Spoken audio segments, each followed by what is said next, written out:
Yo, yo, yo, what's up, everybody? It's your boy Isaac, And this is your boy Bryce. and we are brothers on tennis. And folks, we are winding down the season for 2024. We are in the home run stretch, if you will. I had to say that because our Dodgers won the World Series. But Bryce, hey, man, we had the WTA Finals this past week. And yeah, like I said, there's not much tennis left for 2024. What's been your thoughts over these last couple of weeks here? Thank you, Lordy. This has been a long season. The women are tied, we tied, umpires are tied. I mean, everybody tired right now. We like, let's shut it down for a hot minute. But that being said, it's always nice when you get to the end of the year and you have the best of the best that come together and they're competing. And we even had like the return of Rabakina, and so it was good to have everybody in singles and doubles. But there were some results that I don't know that we were predicting, but it ended up being a good tournament, and I know we're getting ready to dive right into them. But this is just a reminder for our listeners and our followers that, and I don't have the details yet, but we always have a year-end kind of wrap up. And so we will be doing that a little later in the year where we can talk about the men's and the women's tour. And then don't forget about the start of the year when we give out our annual BOT awards. And those are always good to go. So with that, Isaac, I am glad that we're going to be getting a little breaky break here and get a chance to thirst for it again. Yeah, because we need that breaky break, y'all, because we tired. Like Bryce said earlier, we are tired. There's a lot going on in the world of brothers on tennis and outside of it. So a nice couple of weeks of non-tennis will be really, really good. So with that being said, we had the WTA Championships, Bryce. And like you were saying, man, I really thought it was a great event. I thought that it sets up very well 2025. I think that there's going to be a lot of really interesting competition and just battles, if you will, going into the new season. So it was a really good WTA Finals. So where would you like to start, my friend?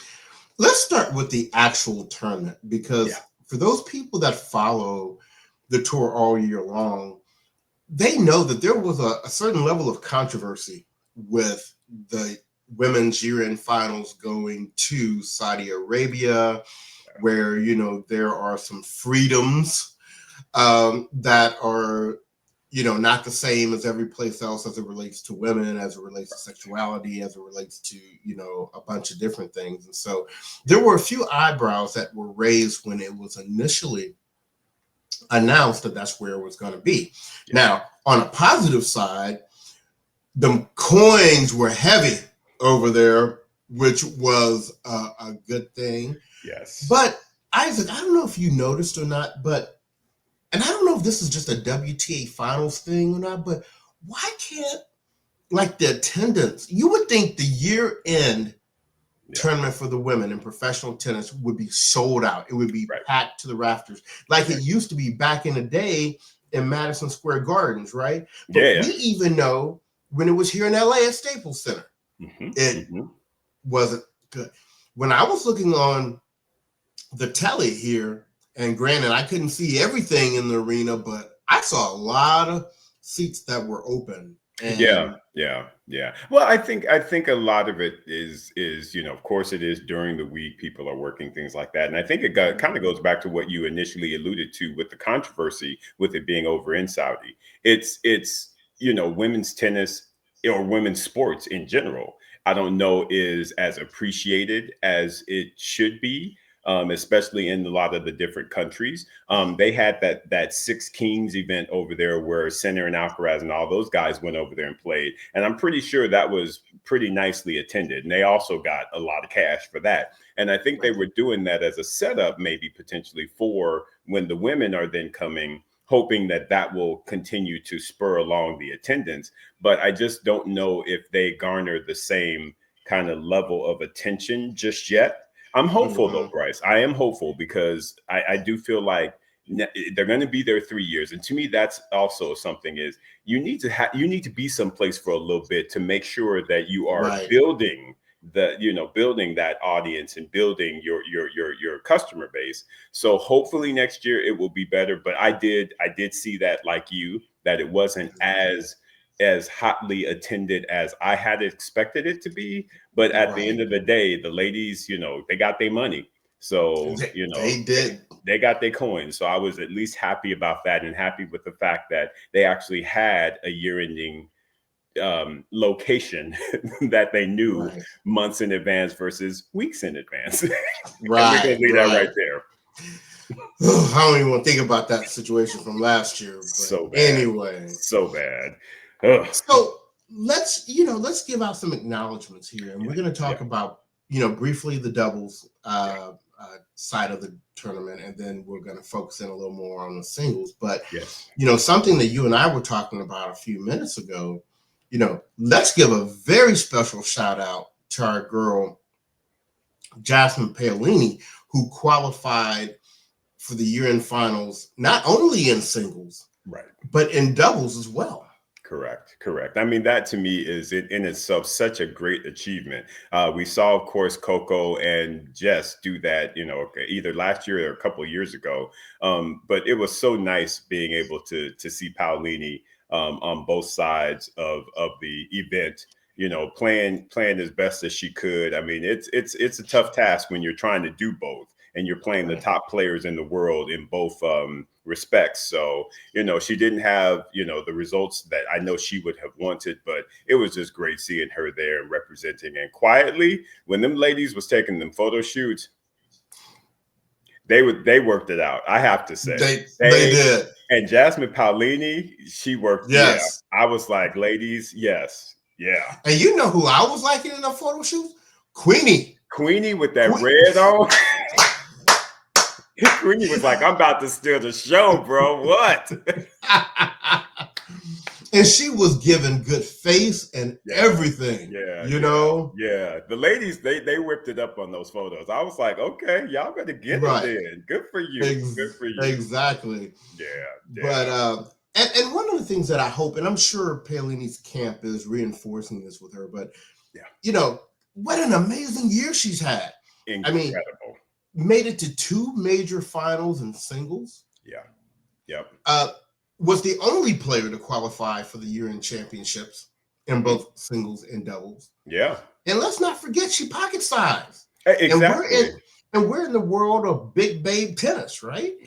Exactly. And don't forget, she won a 1,000 series. She won that 1,000 series even before the 2 Grand Slam finals. She sure did. Jasmine Paolini has been on fire this year. Yep. And I'm so proud of that young lady. She pocket sized, but she just like, listen, I pack a punch. You better get out my way. I love it. I love it. So what was a surprise, though, to me in the doubles was, our other girl, Shea Sway, who normally when she steps on a doubles court, it's game over, right? Exactly. And she and Elise Mertens, they didn't even make it to the knockout round. Yeah. That to me was extremely surprising. I feel like for them, unfortunately, they were in my opinion, the tougher group. Because I mentioned to you, right after I watched that match, the match that Shea Sway and Mertens played against Siniakova and Taylor Townsend, that to me was the doubles match of that event. They played ridiculous doubles, and Taylor Townsend was the number one on the court. She had hands for days, and I was just like, you outshining my girl Shea Sway? And Taylor Townsend was like, yes, I am. She was on fire that day, Bryce. So, like you said, I was very surprised that Shea Sway and Elise Mertens did not make it to the next round. But I think they got in there in the first match that I thought that they should have won. They ended up losing, and that's what hurt them, because, like I said, the one against Siniakova and Taylor Townsend. Taylor and them deserved to win that match. The other one that they lost, though, Shea Sway and Elise Mertens, in my opinion, didn't show up the way that they typically do. Gotcha. Yeah. Well, let's fast forward to the finals, where Yes. that good play from Siniakova and Taylor Townsend got them to the finals against Routliffe and Dabrowski. Now, Yeah. people, for those of you that don't remember, when Brothers on Tennis was first kind of getting started, we interviewed Routliffe at a City Taste of Tennis event in New York. Yes, we Little did. did we know at that time that she was going to eventually become the #1 women's doubles player in the world. Crazy, Bryce. Crazy. Yeah, I remember that whole group of ladies, and she was one of Right. them, and we talked to all of them. And yeah, no one knew. That she would eventually be #1 in doubles. That's amazing. And she deserved it, to be very honest with you. Right. They played just an incredible tournament. They went undefeated. They won all of their round robin matches. Worked over, I forget who they worked over in the semis. Was it Melikar and Melikar and Perez? Yeah, they worked them Yeah. over in the semis, and then they got into the final. And in my opinion, now they did play really good tennis in the finals, but again, I feel like the moment got to both Taylor and Siniakova. If I'm being very honest with you, I just don't feel like they played their. That was probably the worst match that they played Right. at that event. And unfortunately, it was in the finals. It's like you kind of want to get that one out in your round robin so that you can, Right. you can Right. progress. And Right. they just did not play their best tennis. But man, kudos to those ladies, man. They did their thing. They got to the final, and like I said, for Taylor Townsend, this was all new for her. This was her first time being at the event, playing with Siniakova. It was just really nice, Bryce. I'm I know the community of Brothers on Tennis is very, very proud of Taylor Townsend. Yes, exactly. So congratulations to Routliffe and Dabrowski for really being that team all year long.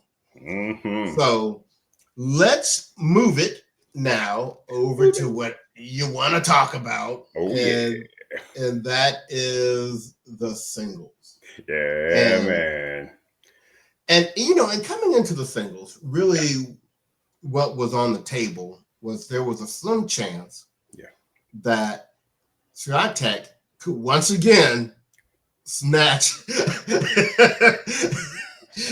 that #1 year end from Sabalenka, but it was not to be this year.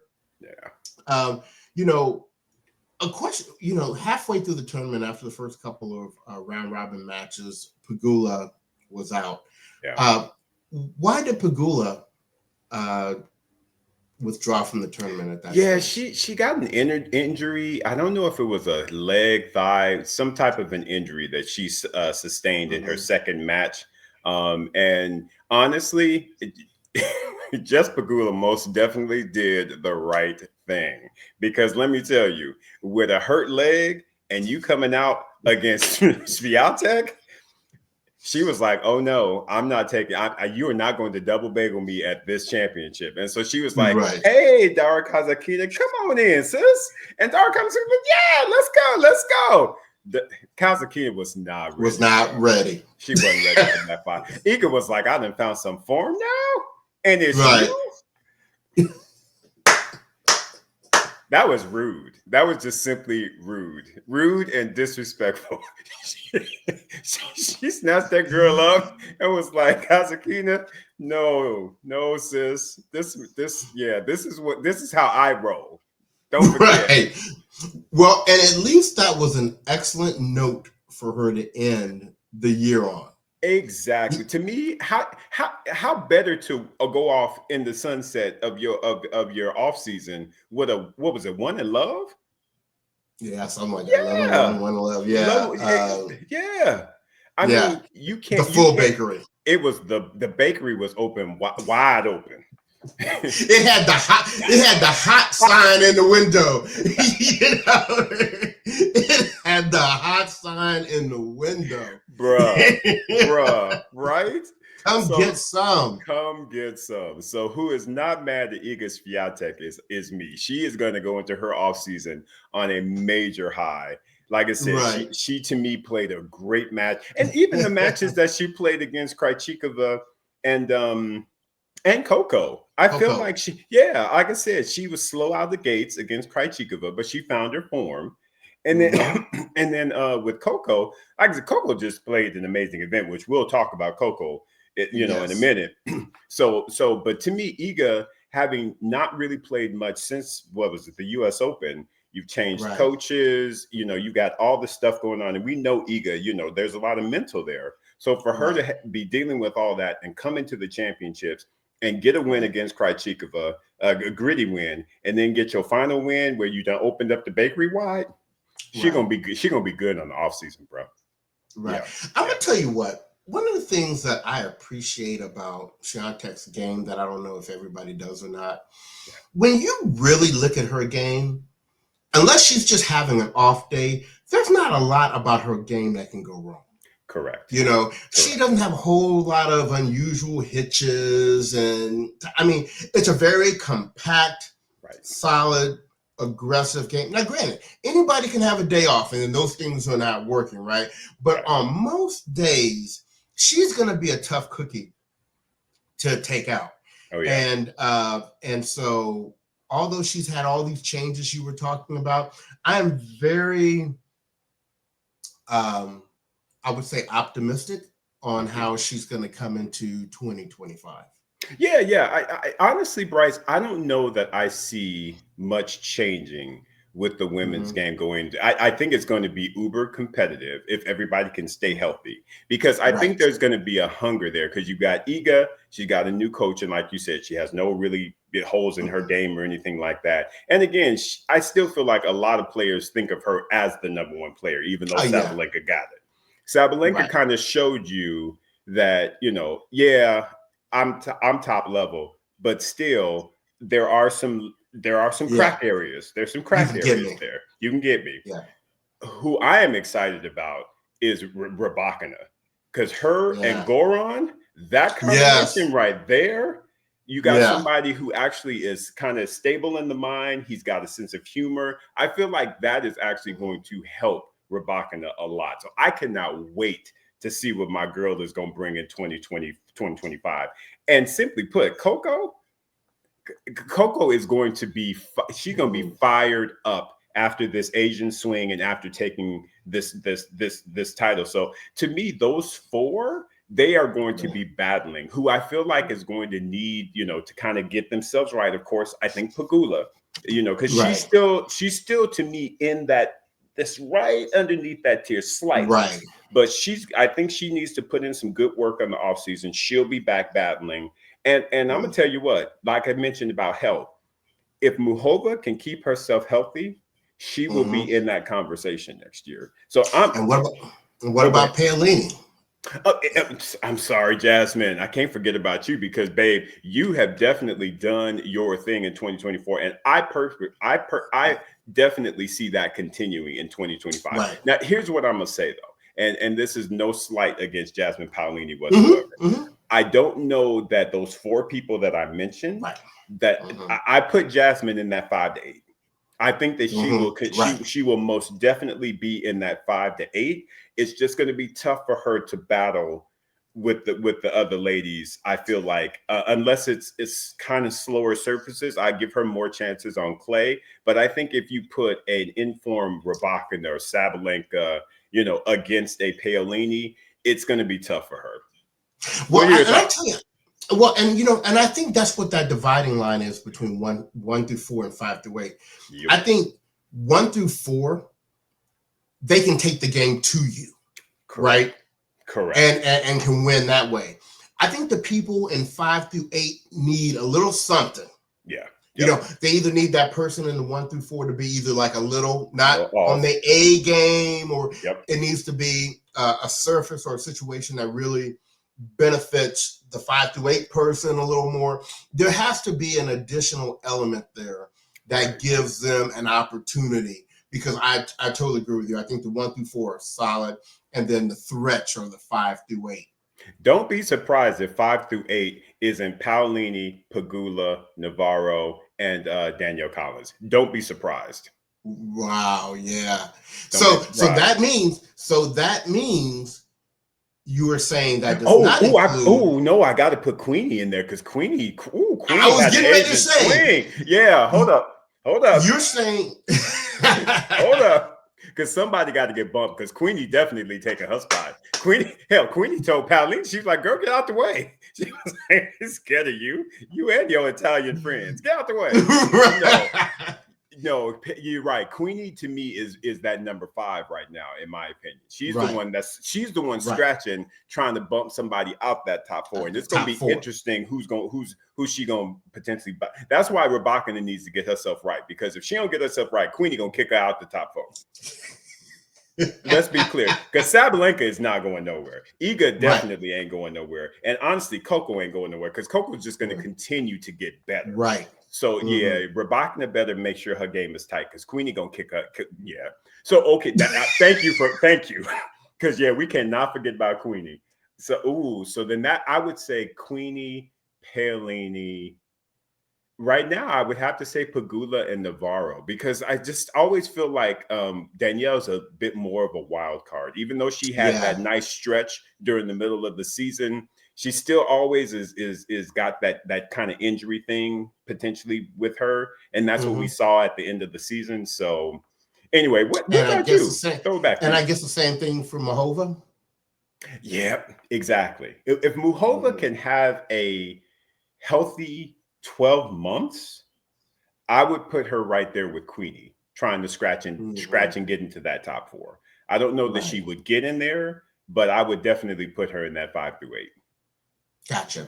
Yeah. What about you, bro? I'm sorry. I feel like I'm hogging No, all it's the all good. space. Well, everything that you're saying, I'm agreeing with, and Cool. I Cool. I Cool. especially agree with the Coco piece because we know how Coco do when she get a new coach. Come on She now. she come out on fire and start winning everything. And although yes, winning the year end championship I think is going to be a boost for her going into 2025. Yeah. Don't underestimate the value of that win over Iga and the round robin as well. She got her second, and that was Right? huge. Yes. And basically ended up being the reason why Swiatek didn't make it to the knockout round. Correct. Correct. So, yeah, I think it's going to be really, really good. Unfortunately, the downside of it Mhm. is outside of the people that we've named, Yeah. maybe a Krachikova, she brings in a little bit of something. I really don't see anybody else on tour that is going to that this is expanded to the top 10, Right. right? Right. Right. There might be movement between 9 and 10, Yep. Yep. but Yeah. I think it's going to be pretty solid, I barring no 100%. injuries. That's the key, barring no injuries. If the ladies can keep Mhm. themselves healthy, I absolutely agree with you, Bryce. Because, like I said, it makes for a really really interesting 2025. And like I said, if they can just keep themselves healthy, it's going to Mhm. be a fire year on the ladies' side. Right. Absolutely. So let's do this. Let's take it back to the singles Yes. piece, and let's go ahead and jump to the semifinals. So we Yes. had up top we had Sabalenka Mhm. versus Coco Gauff, Mhm. and at the bottom we had Queenie versus Krejcikova. Yeah, yeah. So, well, let me do this really quick though, Bryce, because I feel like Mhm. I want to set it up a little bit. Okay. Because not to throw an excuse, if you will, for Sabalenka, but I am going to throw an excuse for her. Mhm. Sabalenka came in that tournament on fire. And she was like, you know what? I am not going to allow League Iga to steal away my number 1 year in this time around. Right. I'm not going to let it happen. She came Right. in, she took care of business that first round, she took care of Mhm. business that second round, and then unexpectedly to her, Coco ends up beating her in the round Mhm. robin. And so then Mhm. poof, poof, you are guaranteed number 1 year in. She Yeah. goes into the match against Rybakina. And don't get me wrong, I'm not putting any excuses out there because I feel like she did go out there to play and to win.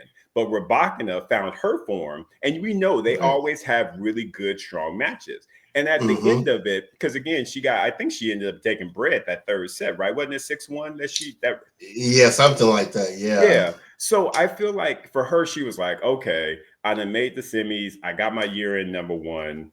You know, Right. Rabakina, she my girl. You know, they hugged it out at the end. So they cool like that. So Right. she was like, all right, cool. You know, boom. That in itself hurt her. And what also hurt her was the fact that Krejcikova got up on Coco in that last match, which we didn't expect, which then Right. made Sabalenka have to play Coco. Sabalenka wasn't ready for Coco. Just She simply wasn't. put, she wasn't ready for Coco. And to me, Mm. that was kind of, again, she's like, I got my year in number one. I think at a certain point, you know, when you have a goal like that and you achieve it, Right. it's just like that you come down. You have a letdown. You have a letdown, just that little bit of a Yeah. letdown, and you can't have that with Coco. You can't have it. And No. Coco took full advantage. She got out there and she played bold tennis. She played tennis like she did against her at the U.S. Open, and was like, "Today's my day, sis. You got to Right. you got to get out the way." So I want to talk that. I'm sorry to put all that out there, but that's how I kind of felt about Sabalenka's run to the semis. Is that I Mm-hmm. feel like she was setting herself up to win that event if Iga had progressed further and it had pushed her to for that year in number one. But with that said, she got beat. She gone. What were your thoughts? Exactly. I think, Coco with the new coach has this added motivation. And you hear her talk all the time about the haters and what she hears on social media. And you know what's funny? I have a good friend, Chocolate Johnny, and she follows tennis. I mean, religiously, so she's not like just some, Right. So right. she just does not believe in Coco. She believes she's not gonna get it done. And so, and I don't think she's alone in that. And so I think Coco hears those thoughts and those messages from people, right? Yeah. And so it's driving this motivation for her. You hear her always talk about, proving the haters wrong. I know I got the haters and this and that, this and that. And sometimes haters for people can be distractions. I truly think Coco uses it as motivation. Motivation. Yep. And Say it again. Right. Uses it as motivation. And so I think she really gets up for these big matches, especially now. And like you said, I think maybe Sabalenka had just a bit of a dip, after finding out she was number one. And Coco went out there and took care of business. She did. And to be clear, like I said, I know Coco gets kind of, she's like you were saying, she feels that. But I mean, if you really look at it, when you look at the top four that we just talked about, Iga, Sabalenka, Rybakina, they in truth don't really have any obvious holes in their games. Whereas when you talk about Coco, you see the holes. You see the double faults. There's just no denying those numbers. You see the forehand. You see sometimes how she's always kind of falling back on it. Right. Those are obvious gaps, if you will. So when people see that, they look at that and they look at the other ladies and they're just kind of like, But what they're not giving enough credit to is that competitiveness. Coco Gauff has the best and highest competitive spirit in the women's game of tennis, bar none, in my opinion. Coco knows how to compete, and Coco ain't trying to lose. Coco will figure some things out. And that's the thing that that's not a tangible thing that people typically see and or put value in. That is what Coco's special sauce is. And I'm going to say what you said plus the athleticism. Oh, yeah. She has a clear advantage on all the rest of those ladies. Like, if it's going to come down to an athletic point, you not got to out-hustle or outrun Coco Gauff. Correct. So when you combine those two elements, she's overcoming those holes that you talk about. And so once she tightens up those holes and she still has that level of competitiveness and she's got that athleticism. Yep. Coco she's will be gonna be number a one in the beast. world. She will be number Yes. one in the world. Don't get it twisted. I mean, folks, Yeah. y'all just know this. Coco is 20 years old. Let us all keep remembering that. She is 20, Yes. she ain't even 21 yet. She ain't of legal age yet. And she Yeah. already giving fits to the top players. She will be number one in the world. And like you said, Bryce, all she's got to do is continue to shore up those gaps. Right. That's it. Absolutely. Yeah. So she shored him up on Sabalenka in the semifinals. Didn't she though? And then we had to go to the other semifinal, which was Queenie against Krejcikova. And I was like, I'm gonna just go out here and say Who called that? You're right. Yeah, I did Who not had call that on them their being in the bingo card? semifinals. Right. But when I saw that was the semifinals, I was like, Krejcikova, you can go ahead and start making your plane, your airline reservation to go home, because Queenie was not going to be denied in that semifinal. No. Queenie has had such an outstanding swing, Asian swing, if you will, and she's just been playing great tennis. And yeah, I like you. When I saw that matchup, I was like, it's gonna be tight on Krejcikova. It's gonna be tight on her. And sure enough, it was. Yeah, it really was. And you know, there's something now. You know, Krejcikova to me is this player that on what do we say, on any given day. Yep. She's the one that you don't want to face. Correct. But guess what? There are a number of days that she's absolutely the one you want to face. Exactly. But Bryce, I will say this about Krejcikova's game. It is such a beautiful game. Her strokes are so fluid and so just I really enjoy watching her play, because it just flows. It's like water. It just kind of, her strokes are very flowy, if that's even a word. And I just appreciate how the aesthetics of her game when she is playing, and when she's playing well, I guess I should say. Because she played a great match against Coco. She played the perfect match against Coco, because she was like, I'm going to pick on your forehand, and I'm going to give you so much variety that you just not gonna know what to do. And it did finally get to Coco. I don't think any of the other players have that level of variety to be able to do something like that. It was impressive. And Queenie drank that fluid game like Gatorade, and it was like, feed me, Seymour. Feed me, Seymour. Feed me all day long. Right. So we get Queenie in the finals against Coco Gauff. And in the finals, Queenie stepped out there in the first set like, what?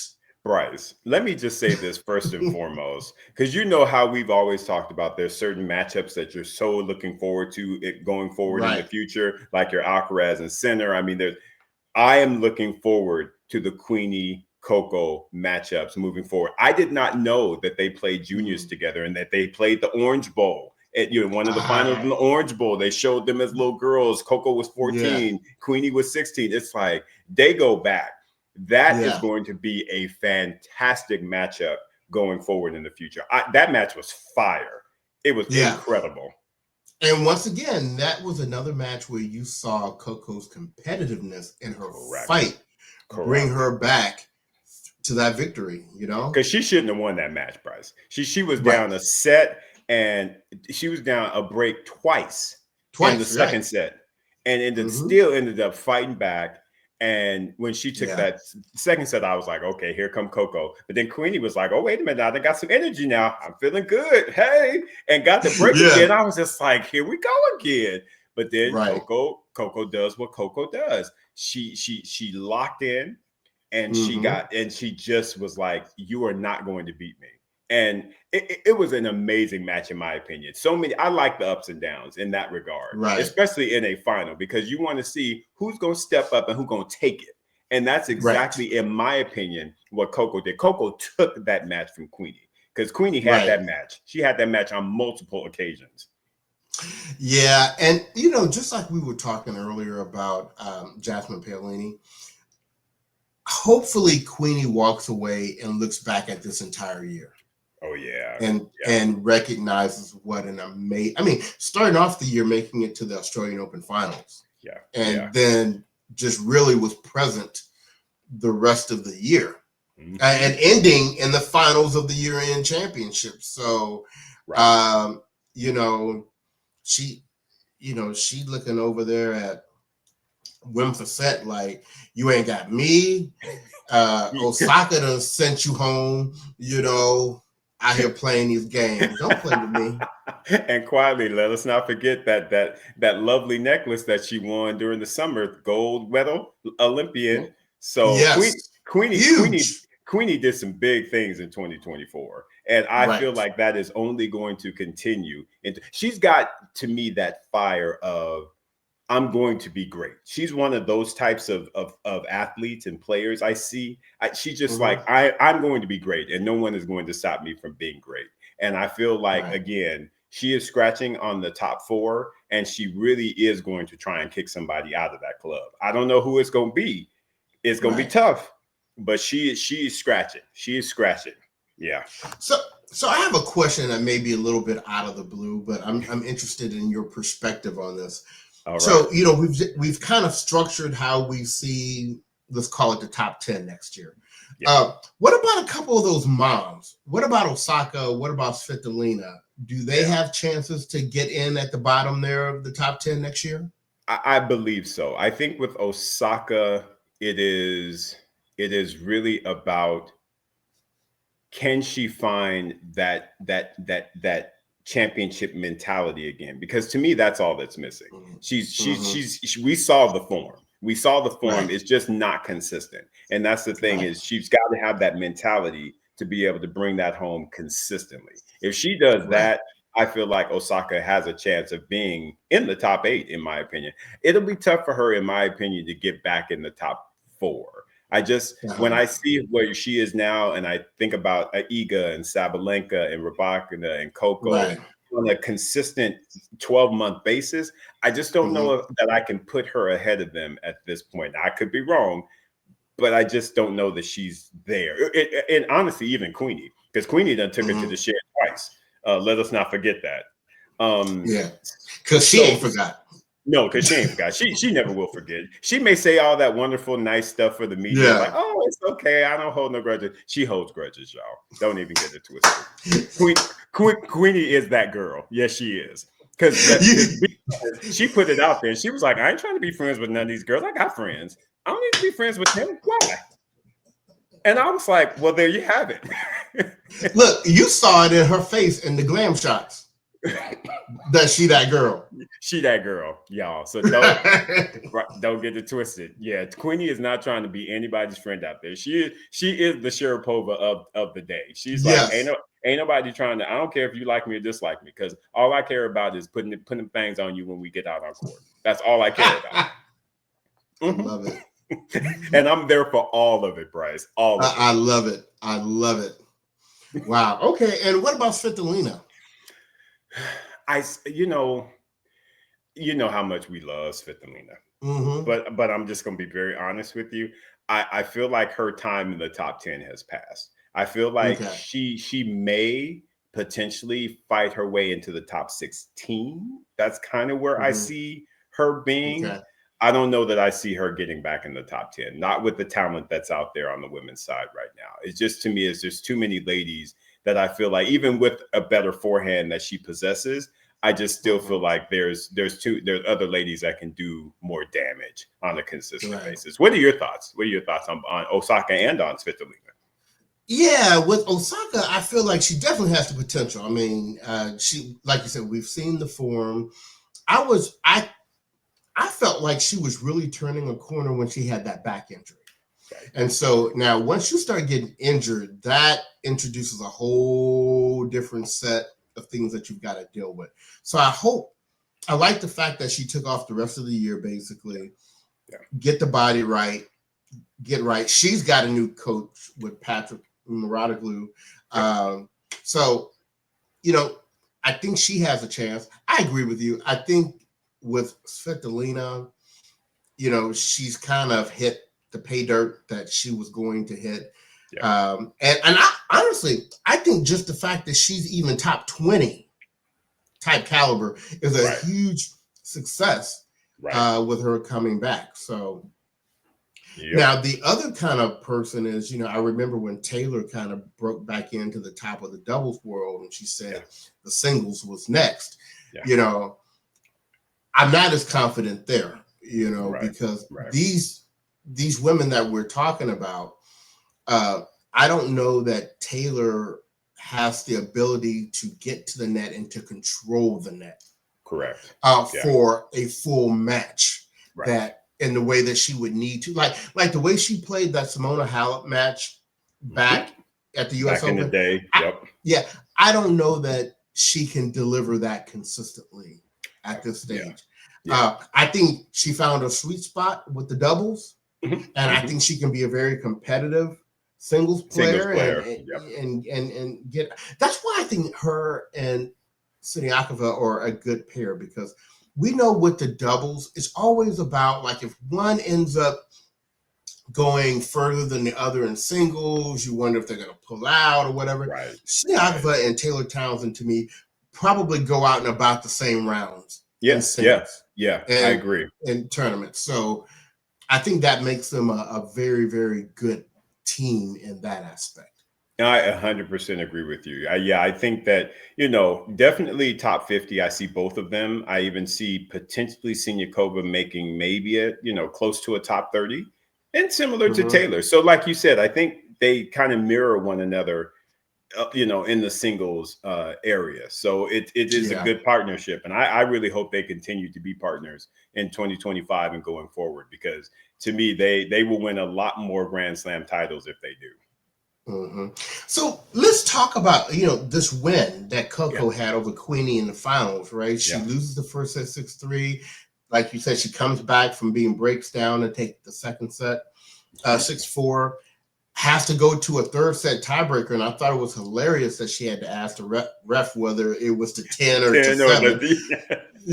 That was hilarious to me. But she got in there and gave a tiebreak hoe biscuit.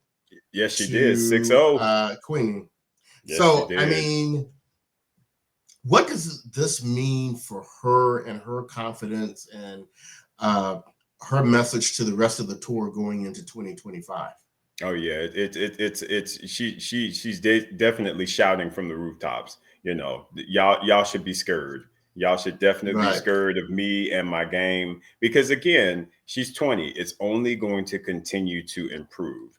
And it's when I see Coco hitting her forehand off that front foot, it makes me so happy, because she really hits a great forehand when she's pushing forward off the front foot. Right. And to me shows me her mindset is, let's be aggressive, let's get after it. And I feel like that to me is winning tennis. So I just feel like that's going to continue to improve. Her serve is amazing. Let's be clear. Her first serve is probably one of the best on the tour. It's about the consistency of the second serve. That's the issue. And that to me is where they just need to tweak. And I think even Andy Roddick had mentioned it a little bit. She's, they changed the grip just so slightly. And that to me has helped. And she's not having as many double faults, especially in those critical times. And so as long as they keep that going during the off season, I personally feel like if she can shore those two areas up, Coco will be contending for a number one spot in 2025. I absolutely believe that 100%. Yeah. If she takes a major in 2025, which one will it be? Oh man. If I'm being honest with you, I think that she will contend very heavily for the Australian Open, because she's coming off of such a high, and I feel like she's going to put in some good work in the offseason. I feel like Australian Open is going to be a good one for her. With the French, there's just the ego factor. And that's the thing that concerns me, is because I do feel like, honestly, I feel like Coco's best surface is clay, but that's Iga's best surface as well. And I just don't know that I would ever at this point vote for Coco over Iga on clay. I can't give her that. For me, Wimbledon, as much as I want Coco to be good on that surface, I just feel like there are other ladies that are better. I feel like a Rybakina, a Sabalenka, ladies who really hit the ball and hit it big. I just feel like one of them will take Wimbledon. So, and or like a Mahova. Or like a Muhova, exactly. Or that has that kind of game for the that grass. Exactly. Watch out for her at Wimbledon again if she's healthy. So I give Coco the opportunities both at the Australian and of course at the US Open. I always give her a shot at the US Open because again, she will always have the crowd with her, and it's a hard court. And again, that athleticism comes into play, and it's further in the season. So you've got a lot of people who are kind of feeling it a little bit. I just will always give her a chance at the US Open. What about you? What do you think if she gonna snag one? Which one do you think it would be? Or I think you're right on. I think it's one of the hard court ones because, like you said, ego with the clay. Quietly, what's up with Queenie in the clay? She does have a gold medal. Yeah. So I think there are a couple of options there. I totally agree with your assessment with Wimbledon. She has the athleticism to win it. I don't know that she really has as much of the full grass court game. Correct. Do it. I feel like you have to be able to slice that backhand. And Coco never, you can tell me, y'all, how many times have you seen Coco Gauff slice a backhand? I mean, and why should she? Because her backhand is so incredible, her two-hander is. But that's a problem on grass. You've got to have a slice. You do. So I yes, that's where I'm at. So with that, I mean, good tournament. Great, interesting results, and I really think a birth of some new people. Because look, you and I have been knowing about Queenie for a hot minute, right? But yes, I think Queenie is very new to a lot of people. Yeah, I agree, and she is making her presence known. Yeah, she that girl, y'all. I'm telling y'all, she that girl in more ways than one. Exactly. All I'm gonna say. So, man, we're gonna jump out of here and get over to our IG Live. Do you have any, final words for this episode? No, man. Just to cap off a fantastic, WTA season. The ladies did their thing in 2024. Of course, we still have the Billie Jean King Cup that's going to be happening later in the week. But overall, man, the ladies just did their thing, and I was fully entertained, and I look to be fully entertained going into 2025. I agree, my friend. So, with that, on behalf of the podcast, this has been your boy Bryce, and this is your boy Isaac, and we are Brothers on Tennis. Everyone, stay well.